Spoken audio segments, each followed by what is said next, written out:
Hello students, welcome to Adda 24/7 that is for class 9 to 10th अड्डा कामयाबी का।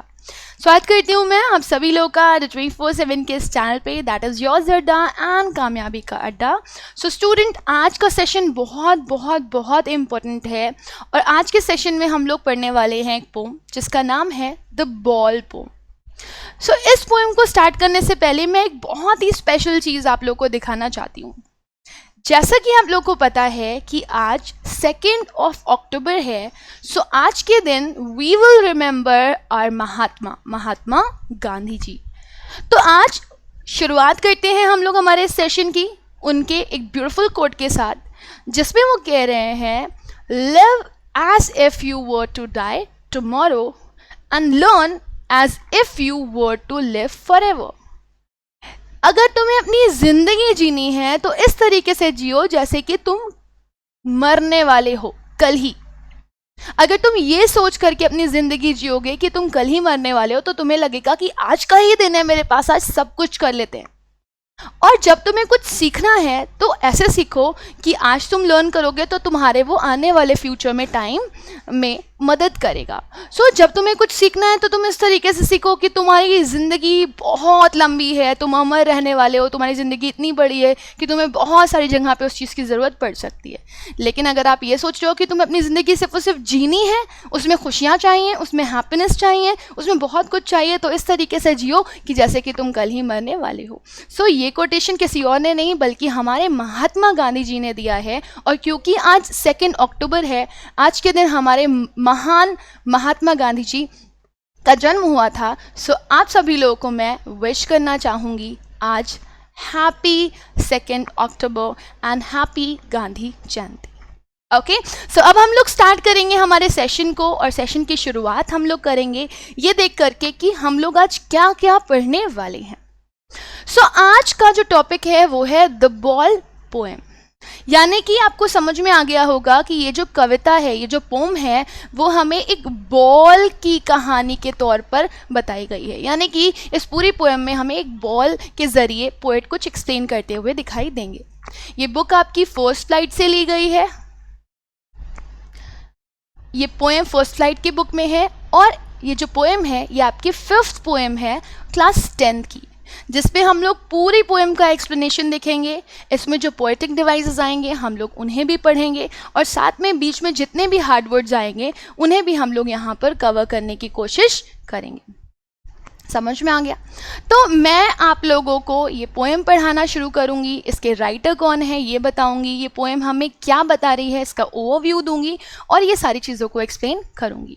सो before starting this session let me tell you about myself. This is me, I'm Rebecca Aga and this is all about me.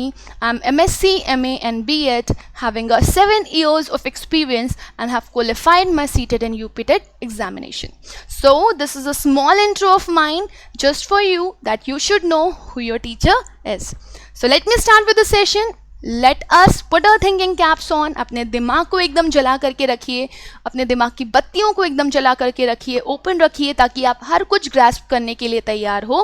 Because आज अगर आप यहाँ पर class में बैठे हुए 100% चीज़ें ध्यान से पढ़ रहे हो तो आप अपना 99% सिलेबस यहीं पर कवर कर रहे हो and you gonna learn a number of things here. आप खुद देखोगे कि आपको बहुत सारी चीज़ें यहाँ पर लर्न करने के लिए मिलेगी। सो अब हम लोग हमारी पोएम की तरफ बढ़ते हैं और पोएम की शुरुआत करते हैं। आप देखो यहाँ पर 2 पिक्चर्स लगे हुए हैं। पहला पिक्चर मैंने यहाँ पर एक बॉल का लगाया है क्योंकि ये पोएम किसके बारे में है, ये बॉल के बारे में पोएम है। और दूसरा ये हमारे पोएट हैं, यानी कि इनका नाम क्या है, जॉन बैरमन। तो इन्होंने ही इस पोएम को लिखा है। इस पोएम को इन्होंने बहुत ही खूबसूरती से एक्सप्लेन किया है और इस पोएम में वो हमें क्या बता रहे हैं कि एक छोटा सा बच्चा है जिसकी बॉल खो गई है। एक छोटा सा बच्चा है जिसकी बॉल खो गई है और अपनी बॉल के खोने की वजह से वो बहुत ज़्यादा दुखी है, बहुत ज़्यादा परेशान है, बहुत ज़्यादा टेंस्ड है। क्यों? क्योंकि वो बॉल उसकी ज़िंदगी में बहुत पहले आई थी और उसके पास काफ़ी समय से थी। तो जब वो बॉल खो गई तो उसे बहुत ज़्यादा दुख हो रहा है। शायद उसका अंदर जो दुख है वो इस बॉल को लेकर के नहीं है, बल्कि उसका जो दुख है वो इसलिए है क्योंकि इस बॉल के साथ उसकी काफ़ी सारी मेमोरीज जुड़ी हुई हैं। और जब वो उन मेमोरीज के बारे में सोच रहा है तो उसे क्या हो रहा है, दुख हो रहा है कि ओ ये मेरी मम्मा ने मुझे ला करके दी थी, ओ इसके साथ मैंने कितना खेला है। सो इट हैपन्स, ये हमारे साथ होता है जब हम एक नॉन लिविंग थिंग चीज़ के साथ रह रहे होते हैं जो हमारी बहुत प्रिय होती है। कुछ लोगों के लिए टेडी होता है, कुछ लोगों के लिए फ़ोन होता है, कुछ लोगों के लिए बुक्स होती हैं, या कुछ भी स्पेशल हो सकता है। सो ऐसी बहुत सारी नॉन लिविंग चीज़ें होती हैं जिसके साथ हम बहुत ज़्यादा अटैच्ड हो जाते हैं, बहुत ज़्यादा घुल मिल जाते हैं, बहुत ज़्यादा उसके टुवर्ड्स एफेक्शनेट हो जाते हैं, और हमको लगता है ये चीज़ हमारे पास से कभी ना जाए, कोई भी लाइफ में इस चीज़ को हमसे दूर ना कर पाए। लेकिन कभी ना कभी ऐसा होता है कि वो चीज़ हमसे दूर चली जाती है। हो सकता है कि वो चोरी हो जाए, हो सकता है कि कोई पर्सन उसे हमसे ले ले और कभी वापस ना करे, या हो सकता है वो ख़राब हो जाए, बर्बाद हो जाए। सो यहाँ पर हमारे पोएट क्या कहते हैं कि किसी भी नॉन लिविंग थिंग के साथ आपको बहुत ज़्यादा अटैच्ड होने की ज़रूरत नहीं है, यही लाइफ है।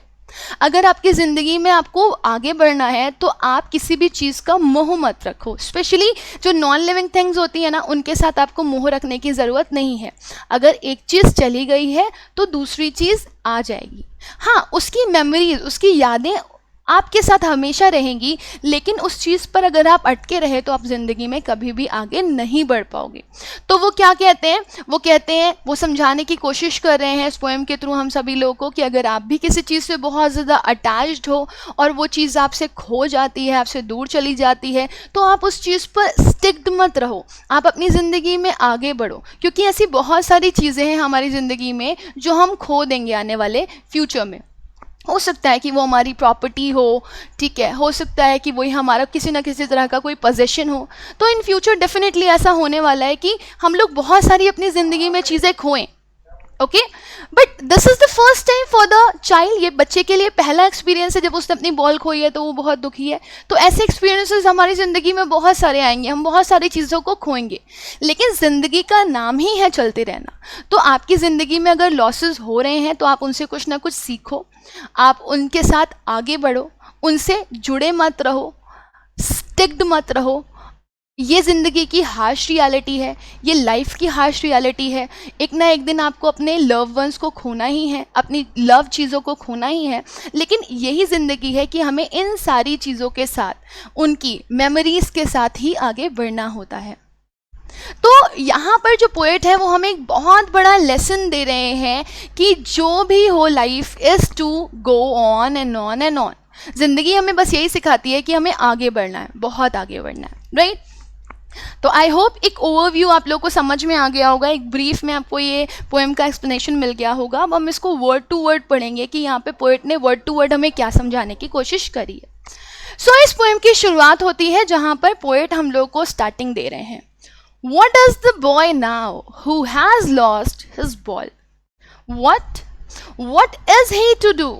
I saw it go, merrily bouncing down the street and then merrily over there is in water. So यहाँ पर पोएट क्या कह रहे हैं? यहाँ पर पोएट कह रहे हैं कि वो बच्चा अब क्या करेगा? वो बच्चा जिसकी बॉल खो गई है, who has lost his ball. What is he to do? अब यहां पर पोएट क्या कर रहे हैं, वो फिर बोलते हैं क्या करेगा वो बच्चा, या उसे क्या करना चाहिए। सो पोएट यहाँ पर दिखाया जा रहा है कि वो कंसर्न है बहुत ज़्यादा, इस बच्चे को लेकर के बहुत ज़्यादा कंसर्न है कि आखिर ये बच्चे का क्या होगा या इसे क्या करना चाहिए। ये वो बच्चा है जिसकी बॉल पानी में चली गई है, ये वो बच्चा है जिसकी बॉल अब उसने खो दी है, और अब वो आगे क्या करेगा। सो यहाँ पर जो सेकेंड लाइन उन्होंने बोली है वो एक एम्फेसिस देने के लिए बोली है। ज़रा सोचिए कि उस बच्चे का क्या होगा जिस बच्चे की बॉल तो गई है, बॉल के साथ साथ उसकी जितनी भी मेमोरीज जुड़ी हुई थी वो उसको आज कहीं ना कहीं हर्ट कर रही हैं, तो अब वो उनके साथ कैसे रहेगा। सो जैसे ही कोई चीज़ आपसे दूर जाती है उसके साथ जितनी भी मेमोरीज होती हैं वो भी आपसे दूर चली जाती हैं। That's why poet is giving emphasis here. I saw it go merrily bouncing down the street and then merrily over there it is in the water. Then he says, the child is saying, मैंने उसे जाते हुए देखा, वो ball को पानी में जाते हुए देखा. merrily बाउंसिंग, merrily का मतलब है खुशी खुशी, because the ball is a non living thing, ball एक नॉन लिविंग थिंग है, तो वो जब जा रही है तो ऐसे उछलते कूदते हुए जा रही है, बाउंस करते हुए जा रही है, जंप करते हुए जा रही है, ऐसे लग रहा है कि बॉल दूर जाते हुए बहुत ज़्यादा खुश है. डाउन द स्ट्रीट, स्ट्रीट से होते हुए वो आगे निकलती चली जा रही है. And then merrily over there it is in the water. और अब वो खुशी खुशी कहाँ पहुँच गई है? स्ट्रीट से होते हुए, गलियों से होते हुए पानी के अंदर, और वो बॉल खुश दिखाई दे रही है. बट इस बॉल के जाने का गम किसको है? उस छोटे से लड़के को, जिसकी ये बॉल थी, जिस बच्चे की बहुत सारी यादें इस बॉल के साथ जुड़ी हुई थी. Now an ultimate shaking grief fixes the boy. But before it said, no use to say, oh, there are other balls. An ultimate shaking grief fixes the boy as he stands rigid, trembling, staring down all his young days into harbor where his ball went. Now, poet, आप क्या कह रहे हैं? आप poet कह रहे हैं no use to say O there are another ball. यहाँ ये कहने की जरूरत नहीं है कि there are other balls. No, what is the meaning of the word there are another balls और अदर बॉल्स? दैट मीन्स एक बॉल तो चली गई, लेकिन बहुत सारी बॉल्स हैं जिसके साथ वो बच्चा खेल सकता है, बहुत सारी बॉल्स हैं जिससे वो इंजॉय कर सकता है. सो यहाँ पर पोएट कहते हैं कि कोई ज़रूरत नहीं है उसे ये कहने की कि अभी बहुत सारी और भी बॉल्स हैं, बहुत सारी अदर बॉल्स हैं जिससे तुम खेल सकते हो. तो एक बॉल चली गई तो क्या हुआ? बाकी चीज़ें तो है ना, बाकी चीज़ों के साथ तो एंजॉय आप कर सकते हो ना. तो सेम अगर आप इस चीज़ के बारे में सोचो तो हमारी ज़िंदगी में बहुत सारी चीज़ें हैं, उनके साथ हम लोग एंजॉय कर सकते हैं, उनके साथ हम लोग हैप्पी रह सकते हैं. मतलब ज़िंदगी में हमें आगे बढ़ना है बाकी चीज़ों के सहारे. तो पोएट यहाँ पे कह रहे हैं हाँ, बहुत सारी चीज़ें हैं जिनके ज़रिए आप जी सकते हो, आगे जा सकते हो, बट ये चीज़ हमें इस बच्चे से कहने की ज़रूरत नहीं है. वो बच्चा जो कि अल्टीमेट शेकिंग ग्रीफ के साथ जुड़ गया है. शेकिंग मीन्स शिवरिंग, ग्रीफ का मतलब होता है दुख. सो ये बच्चा जिसकी बॉल खो गई है और उस बॉल के साथ उसकी सारी मेमोरीज चली गई हैं, तो ये बच्चा बहुत दुखी है और ये इतना ज़्यादा दुख में आ गया है कि ये दुख की वजह से कांप रहा है, ही इज शिवरिंग. और ये पूरी तरीके से अब दुख में झगड़ा हुआ है, ये पूरी तरीके से उन यादों में खोया हुआ है जो कि इसकी बॉल के साथ थी, और ये रोए चला जा रहा है और दुख इसके मन में भरता चला जा रहा है. क्यों? क्योंकि ये रिजिड खड़ा हुआ है, ट्रेम्बल कर रहा है और स्टियर कर रहा है. रिजिड का मतलब होता है फिक्स्ड, ट्रेम्बलिंग का मतलब होता है शेकिंग, स्टेयरिंग डाउन का मतलब उस बॉल की तरफ नीचे देख रहा है. सो ये बच्चा एक ही बात पे अड़ेग है, ये फिक्स्ड हो चुका है, ओ मेरी बॉल चली गई, मेरी यादें चली गई. तो बहुत सारी ऐसी ज़िंदगी में हमारे मोमेंट्स आते हैं जब हमारे पास बहुत सारी चीज़ें होती हैं जिनमें से हमें कोई चीज़ बहुत प्रिय होती है, वो हम लोग खो देते हैं. तो हम उस चीज़ पे अटक जाते हैं, हमको लगता है ओ ये चला गया, अब क्या होगा मेरा, व्हाट विल आई डू, और फिर हम उसी चीज़ पे रहते हैं फिक्स्ड, और ऐसे ऐसे करके हमारे साथ भी बहुत सारी प्रॉब्लम्स आती चली जाती हैं. तो पोएट यहाँ पे हमको समझा रहे हैं कि देखो ये बच्चे की कंडीशन क्या है, ये एक ही बात से जुड़ा हुआ है, एक ही बात से अटैच्ड है, एक ही चीज़ के बारे में सोच रहा है बार बार, और वो चीज़ उसको शेक कर रही है, उसको तड़पा रही है, परेशान कर रही है, और वो बस एक टुक अपनी नज़रें दौड़ाए हुए उसी बॉल को देख रहा है, ये सोच रहा है कि मेरी बॉल चली गई, उसके साथ मेरी मेमोरीज भी चली गई. Oh, all his young days into the harbor. Harbour मतलब पानी वाली वो जगह जहाँ से पानी की शुरुआत होती है, वो हार्बर कहलाता है. तो यू कैन से डॉक और port. Where his ball went. तो यहाँ पे हमारे पोएट कहते हैं कि जहाँ पर इसकी बॉल गई है उस हार्बर में, उस बॉल के साथ साथ उसकी जो यंग डेज हैं वो भी चले गए हैं, क्योंकि जो बच्चा था वो इस बॉल से बहुत ज़्यादा खेला था, बहुत सारी उसने मेमोरीज इसके साथ गैदर करी थी. तो जैसे जैसे वो बॉल गई वैसे वैसे उसकी यंग डेज भी उसी के साथ हार्बर में चले गए, पानी के साथ बह गए. ओके, सो इस पूरे पैराग्राफ में जो पोएट हैं वो हमसे कह रहे हैं कि ठीक है, ये बच्चा बहुत ही ज़्यादा दुख में है, बहुत ही ज़्यादा परेशान है, इसने अपनी एक बहुत बड़ी चीज़ खो दी है, लेकिन हमें ज़रूरत नहीं है इसको ये कहने की कि देखो तुम्हारे पास और भी चीज़ें हैं जिनसे तुम अपनी खुशियाँ ढूंढ सकते हो, तुम्हारे पास और भी बॉल्स हैं जिनके साथ तुम एंजॉय कर सकते हो। हमें उसको उसके हाल पर छोड़ देना चाहिए। Ultimately poet is trying to say there is no need to console this boy, console करने की इसको जरूरत नहीं है।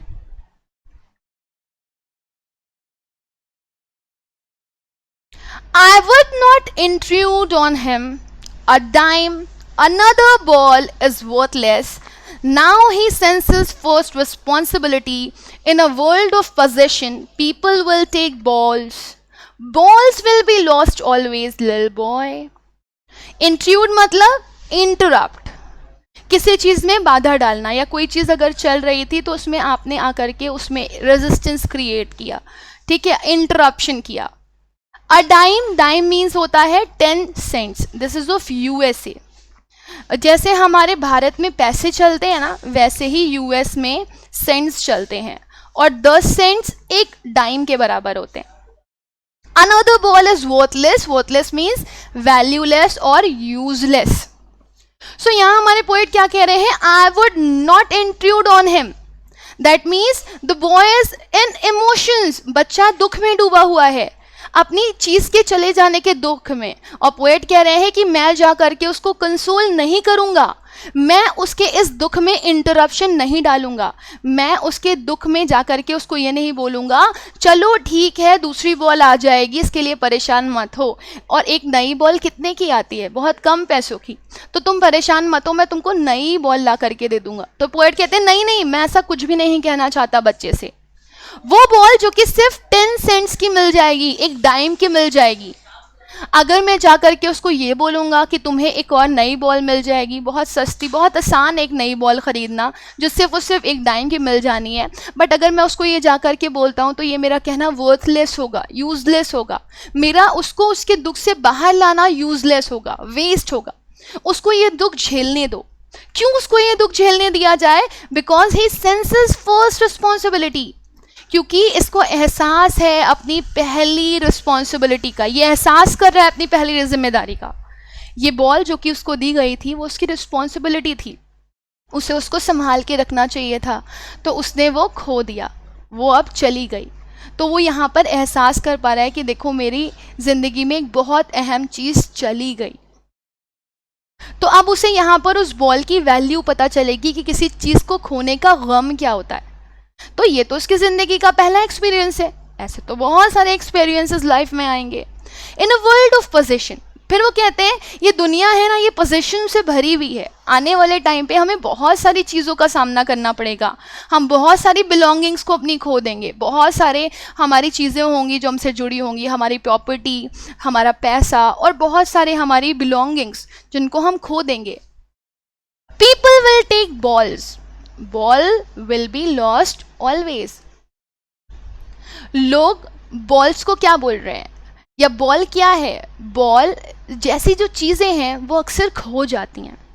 अब यहाँ पे हमारे पोएट समझाने की क्या कोशिश कर रहे हैं, यहाँ पे हमारे पोएट कहने की कोशिश कर रहे हैं कि देखो बॉल जैसे कई अदर पोजीशंस होते हैं, कई सारी नॉन लिविंग थिंग्स होती हैं, या कई सारी हमारी बिलोंगिंग्स भी होती हैं लिविंग थिंग्स, जिनको हम खो देते हैं। तो ऐसी चीज़ें हमारी ज़िंदगी से जाती रहेंगी, एक ना एक टाइम आएगा जब हमारी ज़िंदगी में कुछ ना कुछ खोते रहेंगे। तो वो इस छोटे से बच्चे को ये बोल रहे हैं कि बेटा ऐसी बहुत सारी चीज़ें हमारी ज़िंदगी में आएंगी जिनको हमें एक ना एक दिन खोना है, वो चली जानी है, तो उनके साथ तुम्हें आगे बढ़ना पड़ेगा, उनकी मेमोरीज के साथ तुम्हें आगे बढ़ना पड़ेगा। तुम एक जगह पर रुको नहीं, टिको नहीं, क्योंकि ऐसे लॉसेस तुम्हें अपनी ज़िंदगी में बहुत सारे देखने हैं।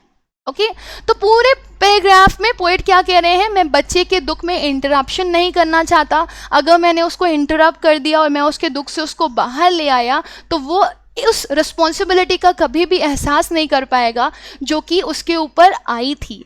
वो जिम्मेदारी उसने खो दी, वो अपने दुख को कभी भी एक्सपीरियंस नहीं कर पाएगा और वो कभी भी उस दुख से आगे निकलना नहीं सीख पाएगा। और जब आगे आने वाले ज़िंदगी में वो और सारी चीज़ों को खोएगा तो फिर वो कैसे बाहर निकलेगा? हर बार तो ऐसा होगा नहीं कि मैं उसके पास हूँ।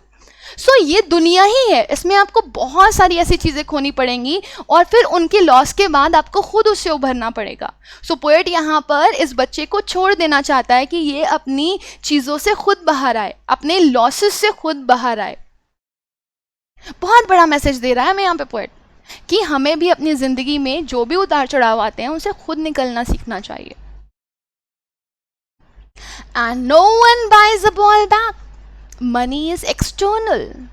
He is learning well behind his desperate eyes the epistemology of loss, how to stand up, knowing what every man must one day know, and most know many days how to stand up. कितनी beautiful बात यहाँ पे हमारे poet देखो बोल गए, कह रहे हैं कि कोई भी उसकी बॉल वापस नहीं ला सकता क्योंकि मनी एक्सटर्नल चीज होती है। पैसे से आप सब कुछ खरीद सकते हो, लेकिन पैसे से आप किसी के इमोशंस, किसी का लव, किसी का एफेक्शन नहीं खरीद सकते। तो पोएट कह रहे हैं कि कोई भी उसकी वो बॉल वापस नहीं ला सकता जिसके उसके साथ बहुत सारी मेमोरीज जुड़ी हुई थी, बहुत सारे इमोशंस जुड़े हुए थे। क्योंकि पैसा एक एक्सटर्नल चीज होती है, पैसा एक बॉल ला करके दे देगा, लेकिन उससे जुड़ी हुई यादें कैसे ला करके देगा? Getting my point? तो यहाँ पर वो कह रहे हैं कि ये जो छोटा सा बच्चा है वो लर्न कर रहा है, वो सीख रहा है, उसे सीखने दो। वो क्या सीख रहा है? He is learning well behind his desperate eyes. Desperate का मतलब होपलेस।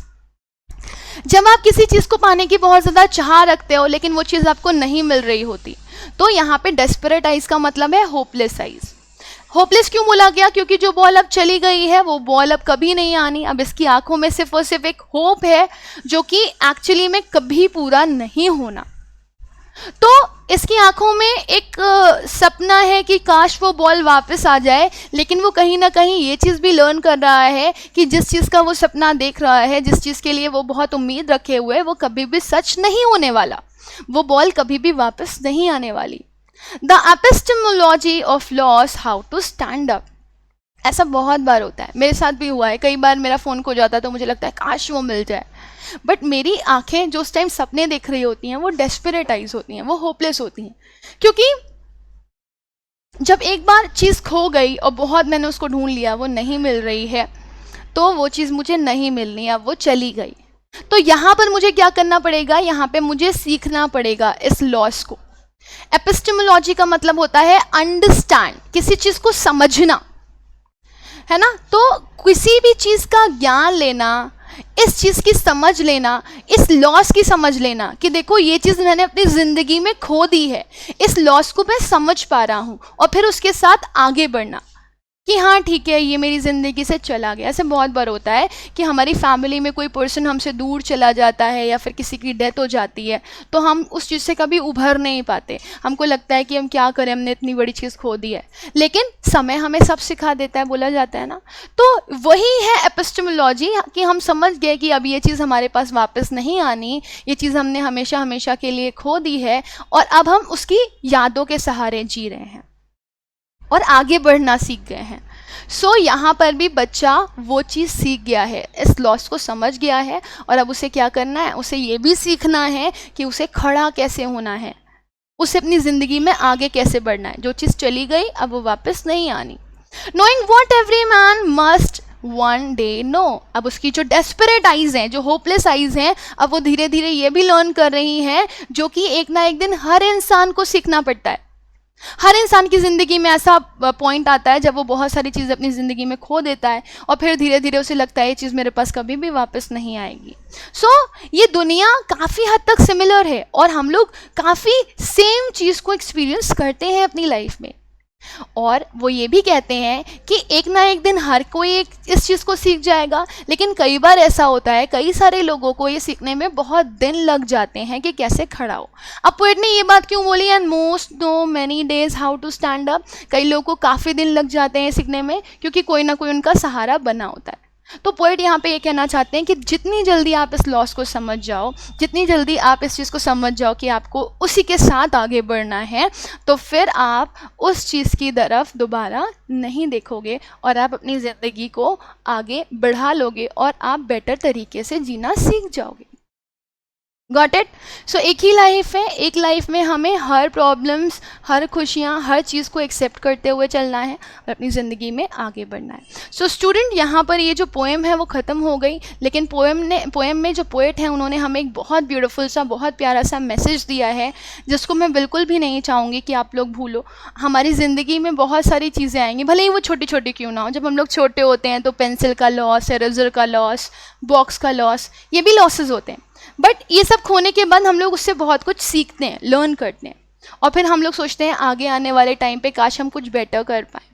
लेकिन हमें इन सब की चीज़ों के साथ ही आगे बढ़ना होता है। सो पोएट हमें यही कह रहा है कि ज़िंदगी में आगे बढ़ते रहना, कभी रुकना नहीं, कभी एक चीज़ से स्टिक मत रहना, इतने इमोशनल मत हो जाना किसी चीज़ के लिए, किसी भी मटीरियलिस्टिक चीज़ों के लिए, कि तुम्हें लगे बस अब ज़िंदगी मेरी भी ख़त्म हो गई, इसके साथ साथ मैं भी अपनी ज़िंदगी ख़त्म कर लूँ। क्योंकि हर इंसान को ज़िंदगी एक ही बार मिलती है और उसे उस ज़िंदगी में बहुत आगे जाना है। एटलीस्ट जब तक है तब तक तो आगे जाना ही है। ओके, तो अभी यहाँ पर ये पोएम फिनिश हो गई, लेकिन अब हम लोग पढ़ेंगे इसकी पोएटिक डिवाइसेस को।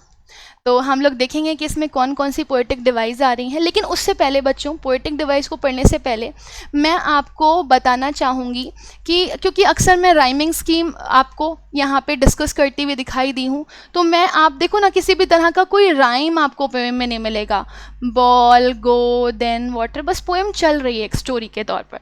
तो जब आपको इस तरह की पोएम दिखाई दे जिसमें आपको कोई भी राइमिंग स्कीम ना दिखे, किसी भी तरह की राइमिंग स्कीम ना दिखाई दे, नो राइमिंग स्कीम, तो बच्चों आप समझ जाना कि जो नो राइमिंग स्कीम वाली आपकी पोएम होती है उसे आप ब्लैंक वर्स बोलते हो। Blank verse, verse. ओके, तो ध्यान रखिएगा इस चीज़ का कि जिस पोएम में आपको कोई भी राइमिंग स्कीम ना मिले, कोई भी शब्द एक जैसा साउंड करता हुआ ना दिखाई दे, तो वो ब्लैंक वर्ड्स होती है। ये इंपॉर्टेंट है, इसको ध्यान रखना। ओके, चलो अब हम लोग क्या करेंगे, एक एक करके इस पूरी पोएम की पोएटिक डिवाइस को समझेंगे कि कौन कौन सी पोएटिक डिवाइस हमारे पोएट ने यहाँ पर इस्तेमाल करी हैं। ओके, तो सबसे पहले हम यहाँ पर आपको एक चीज़ बताना चाहेंगे, देखो बहुत इंपॉर्टेंट है वो, और शायद आप लोग देख पाओ। What, what, merrily, merrily. Okay, so मैं दूसरा पेन यूज़ कर रही हूँ यहाँ पे इस पोएटिक डिवाइस को समझाने के लिए। This is anaphora. अब मैंने आपको एनाफोरा बताया था ना, जब आपको एक ही पैराग्राफ में कई सारी लाइन ऐसी, कॉन्टिन्यूस लाइन ऐसी दिखाई दें आपको जिसमें सेम वर्ड रिपीट किया जा रहा हो, तो उसको आप एनाफोरा बोलते हो। एक पैराग्राफ में कई सारी लाइनों में सेम शब्द यूज़ किया जाता है तो वो एनाफोरा होता है।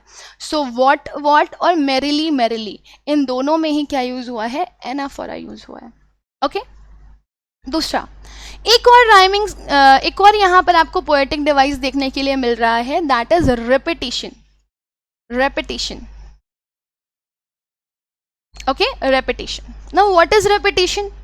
अभी हम क्या पढ़ रहे थे, हमें एक पैराग्राफ की कई लाइनों में अगर सेम शब्द दिखाई देता है तो वो एनाफोरा होता है। लेकिन अगर आपको एक ही लाइन में दो एक जैसे शब्द दिखाई दें, जैसे व्हाट और what, that has been used for emphasis, जो एम्फेसिस के लिए इस्तेमाल किए जाते हैं, तो जब आपको ऐसे वर्ड्स दिखाई दे रहे हों जो एम्फेसिस के लिए यूज़ किए जा रहे हैं और बार बार एक ही लाइन में दो वर्ड्स यूज़ किए जा रहे हैं, तो वो आपका रेपिटेशन कहलाता है। क्या कहलाता है? रेपिटेशन। तो आई होप बच्चों ये आपको क्लियर हो गया होगा कि यहाँ पर रेपिटेशन का भी इस्तेमाल किया गया है। Okay, then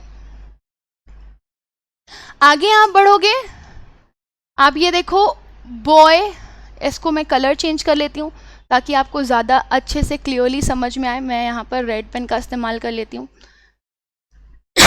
boy, now, who, lost.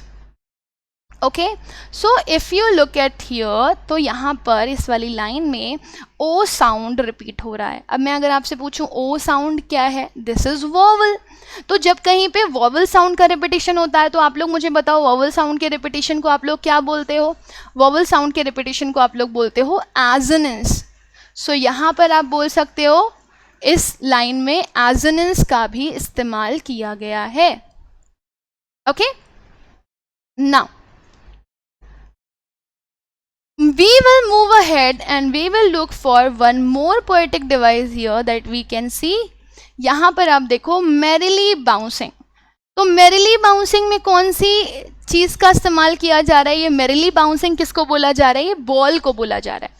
सो हमारे पोएट यहाँ पे कहते हैं कि जो बॉल है वो खुशी खुशी कूद रही है ना, जबकि बॉल एक नॉन लिविंग थिंग है, वो कोई भी एक्टिविटी नहीं कर सकती अपने आप, वो एक्टिविटी उसको करवाई जाती है. सो यहाँ पे पोएट हमें क्या बता रहे हैं कि आप इमेजिन करो कि वो बॉल कैसे इमेजिन करवा रहे हैं वो, कि ऐसा लग रहा था कि वो बॉल खुशी खुशी कूदती फानती हुई जा रही है. So this is an imagination जो कि बच्चे के मन में बनी है कि जब बॉल मेरे से दूर जा रही है तो वो तो बड़ी खुश दिखाई दे रही है, वो हंसती खेलती हुई दिखाई दे रही है, वो कूदती हुई दिखाई दे रही है, बट बच्चा दुखी है. सो merrily bouncing is a word that is used for this ball. Okay, और एक नॉन लिविंग थिंग को आप लिविंग थिंग की एक्टिविटी करते हुए इमेजिन करवा रहे हो हम लोगों को. ओके, तो ये इमेजरी है. आगे बढ़ेंगे हम लोग, और आगे बढ़ेंगे तो हम लोग देखेंगे कि और कौन सी पोएटिक डिवाइसेस का इस्तेमाल यहाँ पर किया गया है. ओके, सो अब देखो यहाँ पर इस लाइन को अगर आप पढ़ो तो know to oh other. Okay, so यहाँ पर ओ साउंड का रेपिटेशन चल रहा है, ठीक, रिपीट हो रहा है ओ साउंड जो कि एक वॉवल है. तो आप क्योंकि ओ साउंड रिपीट हो रहा है, वॉवल है, तो इसको एजोनेंस बोल सकते हो. गेटिंग?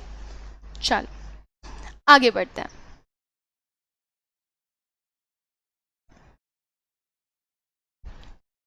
फिर आप थर्ड वाले में आओगे तो आपको बॉल्स बॉल्स, इसको आप क्या देख पा रहे हो कि ये जो शब्द है बॉल्स और बॉल्स, ये दो बार हमारे पोएट ने इस्तेमाल किया है एम्फेसिस देने के लिए. सो बॉल वर्ड का एक ही लाइन में दो बार रेपिटेशन हो रहा है. So this is repetition. So एक ही लाइन में जब दो वर्ड्स का इस्तेमाल होता है एम्फेसाइज करने के लिए, सो this is repetition. Repetition. Okay, clear है इतना सभी लोगों को? आई होप कि सभी लोगों को क्लियर होगा. नाउ अब हम लोग क्या करेंगे, अब हम लोग आगे बढ़ेंगे और आगे हम लोग दूसरी चीजों को देखेंगे.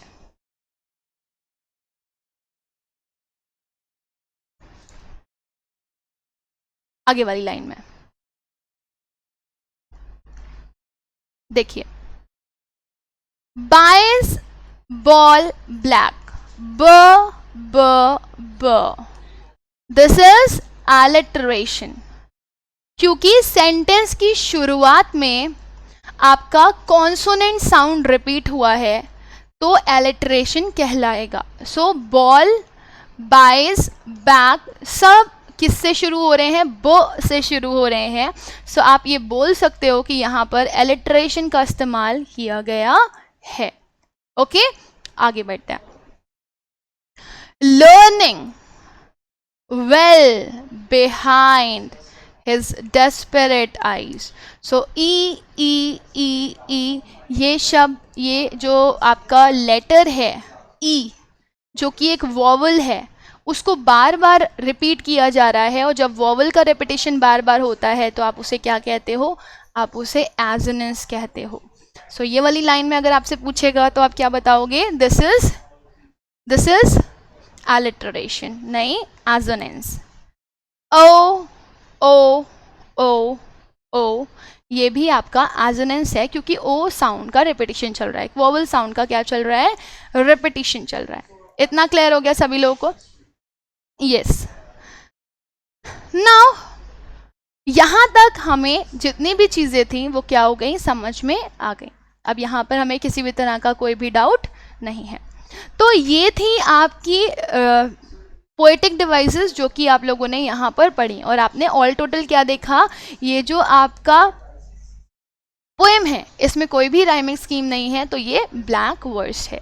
सो इसी के साथ हम लोग इस पोएम को यहाँ पर एंड करेंगे।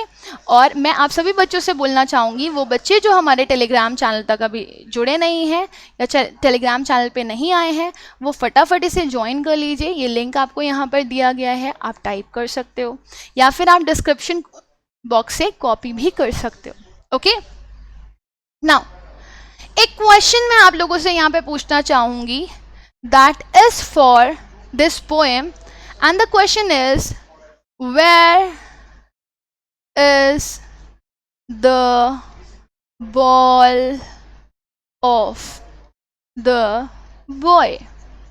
उस बच्चे की बॉल कहाँ है, ये आपको कमेंट सेक्शन में आंसर करना है। इसी के साथ हम लोग सेशन को एंड करेंगे। A very big thank you to everyone, thank you for the patience by which you learn each and everything very well. But do not forget to like the session, share it as much as possible. Comment section में मुझे ज़रूर बताइएगा कि आपको poem समझ में आई या नहीं आई, आपको पोएम कैसी लगी। Do mention it in the comment section, okay. और आप मुझे क्या करोगे, आप मुझे ये भी बताओगे कमेंट सेक्शन में कि आपका कोई डाउट तो नहीं है, अगर है तो पूछ लोगे। इसके अलावा आप मुझे बताना कि आपको ये सेशन का होमवर्क क्वेश्चन देना है, ओके। सो ये सेशन आपको कैसा लगा, होमवर्क क्वेश्चन का आंसर और डाउट, ये तीनों चीज़ें आप मुझे कमेंट सेक्शन में बताओगे। और इसका हम लोग मेंटी लेंगे हमारे आने वाली क्लासेस में। अभी जो नए बच्चे हैं उनको मैं बोलना चाहूँगी, सब्सक्राइब करके बेल आइकन दबा देना ताकि आपको क्लासेस की नोटिफिकेशन टाइमली मिलती रहे। Thank you everyone, bye bye, take care and may God bless you all.